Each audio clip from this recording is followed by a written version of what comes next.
Well, good afternoon. It's Friday, and I'm sitting here by myself in the house. It's very quiet. It's about, let's see, according to my watch, which is set up for military time at this point, it's 15:21 hours, or 3:21 p.m. in the afternoon, Eastern Standard Time in Maryland, just outside of La Plata. Now, just want to take my camera here and show my faithful dog asleep watching me. Well, not quite. She's squinting her eyes, pretending to be asleep, I think. And I will set that there. As you can see, I'm a shadow against the background there. There's a nice scene outside. I guess some trees starting to turn color for the fall. And I finished my job today at about 11 o'clock, got my free flu shot, so I'm all set for the flu season.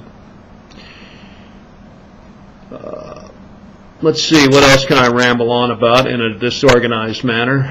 I just got done saving on my favorites a film biography of Michael Wittmann, who was arguably the most proficient, experienced, and effective small unit tank commander of World War II.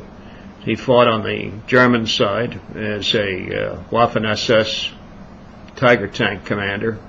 He had also been, I think it was, in the artillery, armored cars rather, at the beginning of the war, and progressed right through assault guns, and then as a tank commander later on, and finished up in Normandy, where he was killed in action on August 8th, 1944, in a borrowed Tiger tank numbered, believe it or not, 007.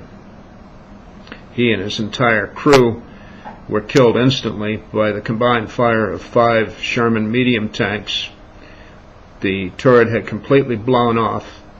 Bodies were very quickly interred next to the tank and disinterred in 1983 and put in a military cemetery in Normandy.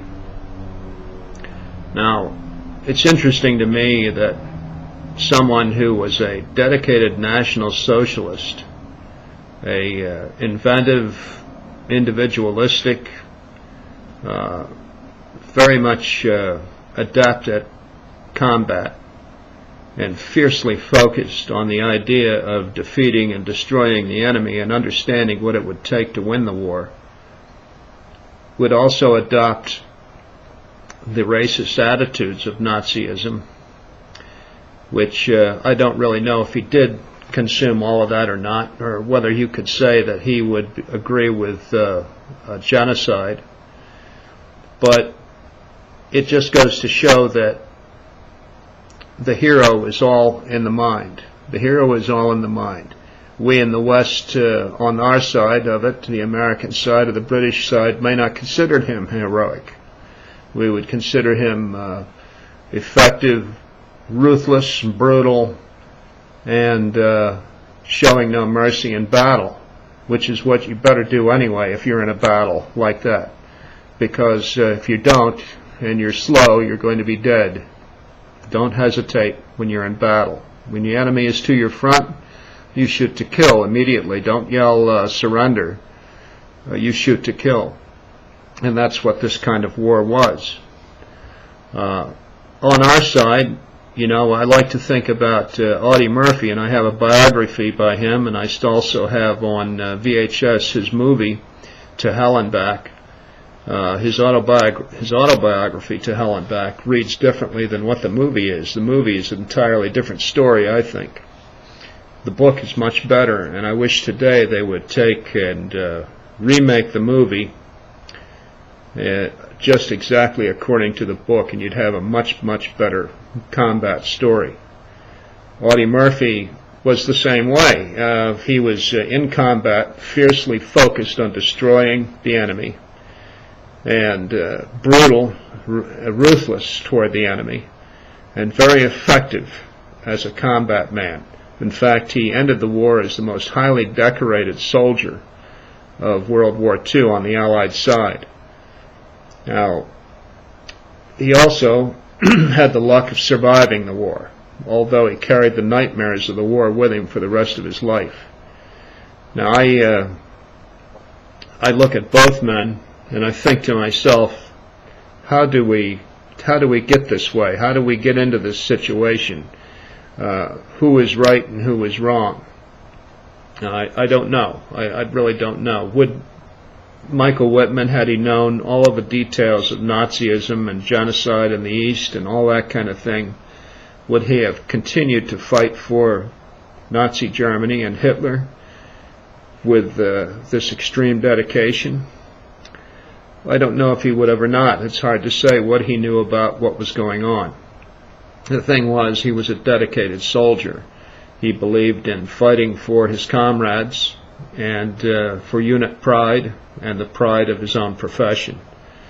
One can say the same thing about Audie Murphy. Was he truly a patriot? Did he really believe that Germany might someday invade the United States and take over and destroy the Statue of Liberty or anything like that? Did he really believe that?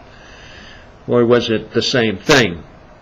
He had internalized the professionalism of a truly focused soldier, dedicated to fighting for the survival of his comrades and himself, and pushing forward the Allied cause in the best way he knew how.